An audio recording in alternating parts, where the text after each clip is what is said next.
Il nous faut avoir un temps dans la prière, et il est important que nous apprenions à nous présenter devant Dieu.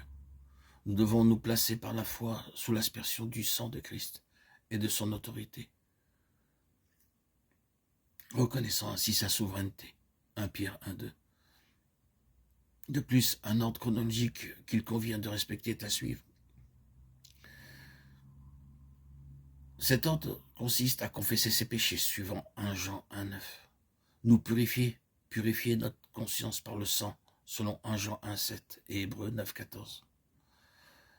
S'offrir entièrement et joyeusement au Seigneur en holocauste pour qu'il prenne entièrement possession de nous pour sa seule joie. Romains 12, 1. 1 Corinthiens 6, 19. 2 Corinthiens 5, 14. S'identifier par la foi dans la mort de Christ quant à notre vie propre. Romains 6, 3 à 6 et 6, 11. Dieu me voit comme mort à ma nature déchue et comme vivant pour lui en Christ. Je me dois d'adorer le Seigneur en lui exprimant mon profond désir de faire sa volonté et ma joie d'être à lui. Jean 4, 34, Jean 6, 38. Ramener devant lui les promesses reçues. 1 Thessaloniciens 5, 24. M'attendre à lui pour qu'il montre tout détail de son plan nous concernant. Ésaïe 46, 10. Et bien sûr intercéder en faveur des âmes perdues.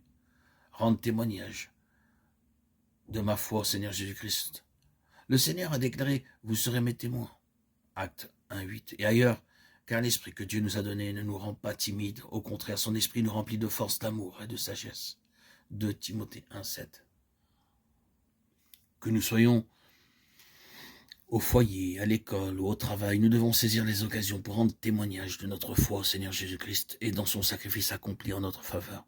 Rendre témoignage de notre foi produit en nous un élargissement spirituel de la science et fortifie notre foi.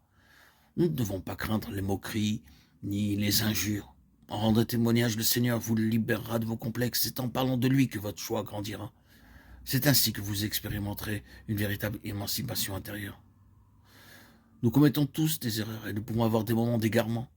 Cependant, nous devons nous repentir sincèrement devant Dieu. Nous devons être prompts à nous repentir et à nous laisser corriger.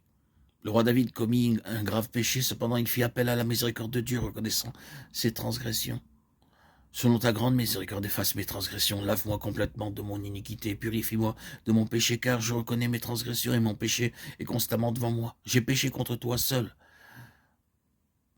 annonce David, psaume 51, 3, 6. Nous devons être droits devant lui, ne jamais présenter d'excuses, mais reconnaître ouvertement notre péché et saisir par la foi son pardon et la purification par son sang. 1 Jean 1, 9, 1 Jean 1, 7. Dieu désire que nous parvenions à la maturité spirituelle. C'est dans cette intention qu'il nous introduit dans des voies afin de nous apprendre qu'elles sont parfaites, indispensables à notre éducation. Ces voies sont celles de sa sagesse. Toutes ces voies sont justes.